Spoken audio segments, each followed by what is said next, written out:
பல்லாண்டு பல்லாண்டு பல்லாயிரத்தாண்டு பல கோடி நூறாயிரம் பல்லாண்டு பல்லாண்டு பல்லாயிரத்தாண்டு பல கோடி நூறாயிரம் மல்லாண்டு திண்போள் மணிவண்ணவும் செவ்வடி செவ்வி திருக்காப்பு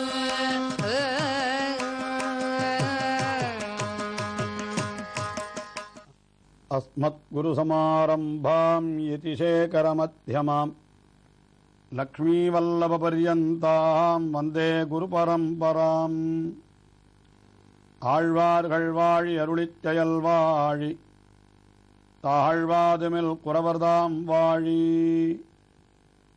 ஏழ்வாறுமுய்ய அவர்கள் உரைத்தவைகள் தாம் வாழி செய்யமறை தன்னுடனே சேர்ந்து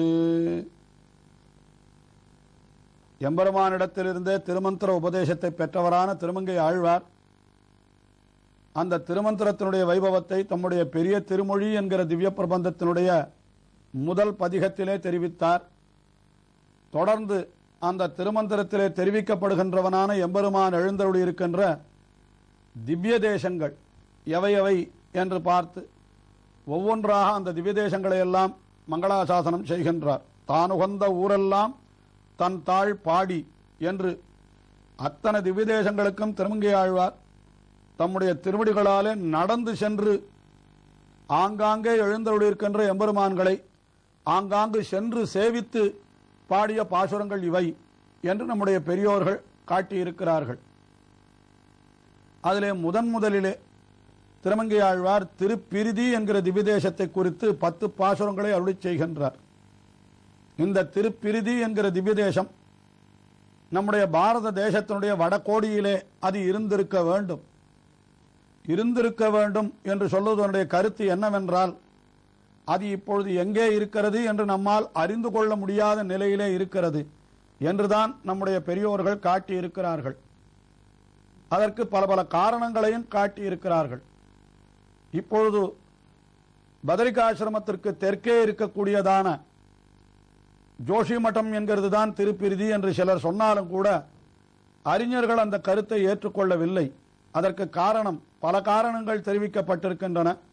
ஒரு காரணம், ஆழ்வார் வடக்கிலிருந்து படிப்படியாக தெற்கே இறங்கி வருகின்றபடியினாலே பத்ரிகாசிரமத்திற்கும் வடக்கே இருக்கிற திவ்யதேசத்தை முதலிலே மங்களாசாசனம் செய்துவிட்டுத்தான் அடுத்தபடியாக பத்ரிகாசிரமத்தை மங்களாசாசனம் செய்கிறார். ஆகையினாலே அவர் பத்ரிகாசிரமத்திற்கு தெற்கே இருக்கக்கூடிய திவ்யதேசத்தை முதலிலே மங்களாசாசனம் செய்திருக்க வாய்ப்பு இல்லை என்று இது ஒரு காரணம் காட்டுகிறார்கள். அதையும் தவிர இந்த திருப்பிரிதி என்கிற திவ்யதேசத்தை பற்றிய ஸ்தல புராணங்கள் அதிலே அந்த எம்பெருமானை பற்றி தெரிவிக்கின்ற பொழுது அவன் சயன திருக்கோலத்திலே புஜங்க சயனத்திலே எழுந்தருளியிருக்கிறான் என்று அவனை பற்றி ஒரு கருத்து கூறப்பட்டிருக்கிறது. அதாவது அங்கே எழுந்தருளியிருக்கிற எம்பெருமானுக்கு பரமபுருஷன் என்பது அவனுடைய திருநாமம் என்றும், அவனுடைய பத்தினி அதாவது தனிக்கோயில் நாச்சியார் அந்த தாயாருக்கு பரிமளவல்லி என்றும் திருநாமம் இருப்பதாக அந்த திவ்யதேசத்தை பற்றி கூறப்பட்டிருக்கிறது. புராணங்களிலே அப்படி கூறப்பட்டிருக்கிறது. அந்த பார்வை கொண்டு பார்ப்போமானால் இப்பொழுது இங்கு ஜோஷி மட்டத்தில் எழுந்தருளியிருக்கிற எம்பெருமான் என்றால் அவன் சயன திருக்கோலத்திலே எழுந்தருளியிருப்பதாக தெரியவில்லை. ஆனால் ஆழ்வார் பாசுரத்திலே காட்டுகின்ற பொழுது கூட அவனை சயன திருக்கோலத்தில் இருப்பவனாகவே காட்டுகின்றார். இந்த 5வது பாசுரத்திலேயும் 6வது பாசுரத்திலேயும் இதை நன்றாக ஆழ்வார் ஸ்பஷ்டமாகவே காட்டுகின்றார். அந்த பாசுரங்களை இன்றைய தினம் நாம் அனுபவிக்கவிருக்கிறோம். 5வது பாசுரத்திலே என்ன காட்டுகிறார் என்றால், திருப்பார்கடலிலே சயன திருக்கோலத்திலே எம்பெருமான் எப்படி எழுந்தருளியிருக்கிறானோ அதே எம்பெருமான் தான் இங்கே திருப்பிரிதி என்கிற திவ்யதேசத்திலும் எழுந்தருளியிருக்கிறான் என்று காட்டி அருளுகிறார். கரசைமா கடல் கிடந்தவன் கனைகளல் அமரர்கள் தொழுதேத்தா அரசைமேகலை அலர் மகளவளுடன் அமர்ந்த நல்லிமயத்து வரதமாக்களிடவெதிர்வளர் முளை அளமிகு தேன் தோய்த்து பிரதவாரி தன்னிடம் பிடிக்கருள் செய்யும் பிரிதி சென்னடனெஞ்சே கரைசை மாக்கடல் கிடந்தவன் என்று முதலிலே அந்த எம்பெருமானை திருப்பார்கடலிலே பள்ளி கொண்டிருப்பவன் என்று தெரிவிக்கின்றார். அதாவது மாக்கடல் என்று சொல்லப்பட்டது இந்த இடத்திலே திருப்பார்கடலை சொல்லுகிறது. அந்த திருப்பார்கடலிலே கிடந்தவன் என்னால் கீராப்திநாதன் ஆகிற எம்பெருமான். அவன் எப்படி செய்யத்திருக்கிறான் என்னால் கரை செய் என்னால். கரை செய் என்னால் அந்த கடலுக்கே ஒரு கரை போலே, அப்படி கரை போலா என்று கரை செய் என்னால் கரை போலா என்று பொருள். கரை போல அந்த திருப்பார்கடலிலே சயனித்துக் கொண்டு எழுந்தருள் இருக்கிறானாம் எம்பெருமான். கரை செய் மாக்கடல் கிடந்தவன்.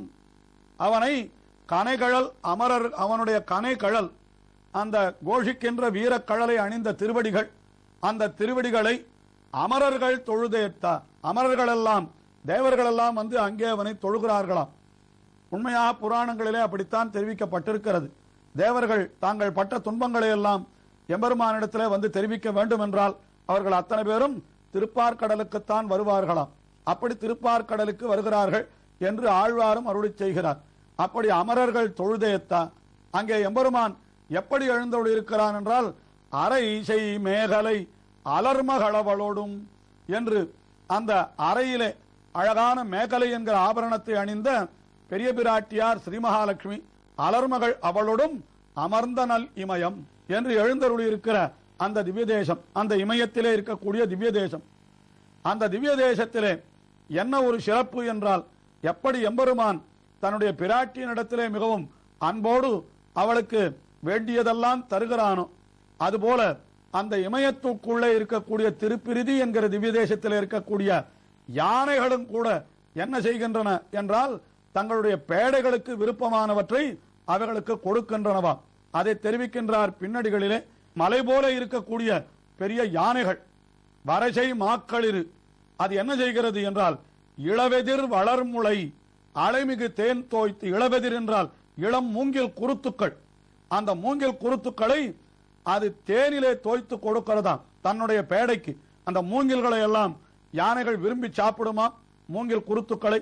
அதிலும் தேனில் தோய்த்து கொடுத்தால் அது எவ்வளவு சுவையாக இருக்கும். ஆஹா, அலைமிகு தேன் தோய்த்து என்ன செய்கின்றது, பிரசவாரி தன் இளம்பிடிக்கு அருள் செய்யும் என்று அப்படியே கொடுக்கிற பொழுது அதை பிழிந்து வெறும் சாற்றை மட்டும் கொடுக்கிறதா. அதைத்தான் பிரசவாரி என்கிறார். வாரி என்னால் ஜலம், வாரி என்னால் தண்ணீர். ஆஹா, அந்த தேனிலே தோய்த்து அந்த மூங்கிலை பிழிந்து அந்த சாற்றை மட்டும் தன்னுடைய பேடைக்கு கொடுக்கிறதாம். அதை அந்த பேடைகள் மிகவும் இனிய சுவையாக கொண்டு அவைகளை உண்கின்றனவாம். பிரசவாரி தன் இளம்பிடிக்கு அருள் செய்யும் என்று இங்கேயும் கூட எம்பெருமான் தன்னுடைய பத்தினியான பிராட்டிக்கு எப்படி இனிய காரியங்களை செய்கிறானோ அதுபோல அங்கே இருக்கக்கூடிய அந்த விலங்குகளும் கூட தங்களுடைய பேடைக்கு இனிய காரியங்களை செய்கின்றன. அப்படிப்பட்ட திருப்பிரிதியை நெஞ்சே அடை என்று இந்த 5வது பாசுரத்திலே காட்டி அருளினார் திருமங்கை ஆழ்வார். அடுத்தபடியாக 6வது பாசுரத்திலே என்ன காட்டுகிறார் என்னால், அங்கே எழுந்தருளிருக்கின்ற எம்பெருமானை எல்லாரும் தேவர்கள் வந்து சேவிக்கிறார்கள். அவனை பரமபுருஷன் என்று அவனுடைய திருநாமத்தையே சொல்லி சேவிக்கிறார்கள் என்றே காட்டுகின்றார். பணங்களாயிரமுடைய நல்லரவணை பள்ளிகள் பரமாயன்னே இணங்கி வானவர் மணிமுடி பணிதரா ஏந்த நல்லிமயத்தே மணங்கள் மாதவி நெடுங்கொடி விசும்புற நிமிர்ந்தவ முகில் பத்தி பிணங்கு போம்பொழில் நுழைந்து வண்டி சதுரம் பிரிதி சென்னடனென்றே. பணங்கள் 1000 நல் அரவணை பள்ளிகள் பரமா என்று தேவர்கள் ஸ்தோத்திரம் பண்ணுகிறார்களாம். அதாவது அங்கே எழுந்தருள் இருக்கிற எம்பெருமானுடைய திருநாமம் பரமபுருஷன் என்கிறதை ஆழ்வாரே காட்டுகின்றார். அதிலும் அவன் சயன திருக்கோலத்திலே எழுந்தருள் இருப்பவன் என்பதையும் காட்டுகின்றார்.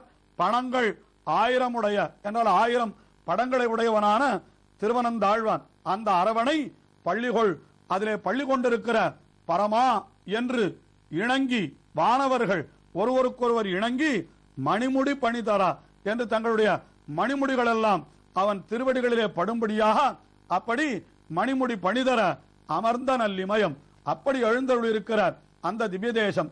அங்கே இன்னும் என்ன விசேஷம் என்றால் அது சொல்லுகிறார். அங்கே மணங்கொள் மாதவி நெடுங்கொடி விசும்புரா என்று அங்கே நிறைய மாதவி, அதாவது குறுக்கத்தி கொடிகள் நிறைய மலர்ந்திருக்கின்றனவாம், அங்கே வளர்ந்திருக்கின்றன.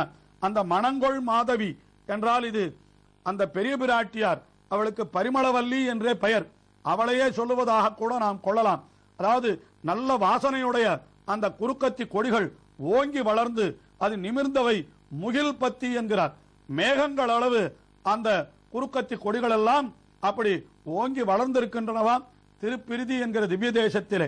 அப்படி மணங்கொள் மாதவி நெடுங்கொடி விசும்புற நிமிர்ந்தவை முகில் பத்தி பிணங்கு பூம்பொழில் என்றால் அப்படி ஒருவருக்கொருவர் பிணங்குகின்றபடி இருக்கக்கூடிய பூம்பொழில், மேகங்களோடு சண்டையிடுகிறா போல அந்த கொடிகள் இருக்கின்றன. அந்த பூம்பொழிலுக்குள்ளே வண்டு நுழைந்து இசை சொல்லும் என்கிறார். வண்டுகள் மிகவும் மகிழ்ச்சியோடு உள்ளே நுழைந்து அவைகள் ரீங்காரம் செய்கின்றன. அதாவது அழகான இனிய இசையாலே அந்த வண்டுகள் எல்லாம் பாடுகின்றன. அப்படிப்பட்ட திருப்பிரிதியை நீ சென்று அடை என்று இப்படி திருமங்கை ஆழ்வார் தெரிவிக்கிறார். இந்த பாசுரத்திலே முன் 2 அடிகளிலே அங்கே எழுந்தருளிருக்கிற எம்பெருமான் பரமபுருஷன் என்பதையும் அவன் சயன திருக்கோலத்திலே எழுந்தருளிருக்கிறான் என்பதையும் காட்டின அந்த ஆழ்வார் பின்னடிகளிலே அங்கே நேரடியாக அந்த பிராட்டியினுடைய திருநாமத்தை சொல்லாவிட்டாலும் மணங்கொள் மாதவி என்று சொன்னபடியினாலே அந்த மாதவீம் மாதவ பிரியாம் என்று சொல்லப்பட்ட பெரிய பிராட்டியார் ஸ்ரீ மகாலட்சுமி, அவளை மணங்கொள் என்று சொல்லபடியினாலே மிகவும் பரிமளமுடையவள் என்கிற பொருளும் நமக்கு தரப்படுகிறது. அங்கே எழுந்தருள் இருக்கிற தாயாருக்கு பரிமளவல்லி, பரிமள நாச்சியார் என்பதே பெயர் என்று புராணங்களும் காட்டி இருக்கின்றபடியினாலே அப்படி அந்த பரிமளவல்லி நாச்சியாரோடு கூட அந்த பரமபுருஷன் எழுந்தருள் இருக்கிற திவ்ய தேசம் திருப்பிரிதி, அதை நெஞ்சே நீ சென்று அடை என்று நமக்கு திருமங்கை ஆழ்வார் காட்டி அருள்வதாக இந்த பாசுரத்திலிருந்து கொள்ளலாம். இன்னும் ஆழ்வாருடைய இந்த திவ்யதேச அனுபவம் தொடர்கிறது. தொடர்ந்து அனுபவிப்போம். திருமங்கை ஆழ்வார் திருவடிகளே சரணம். நாடு நகரமு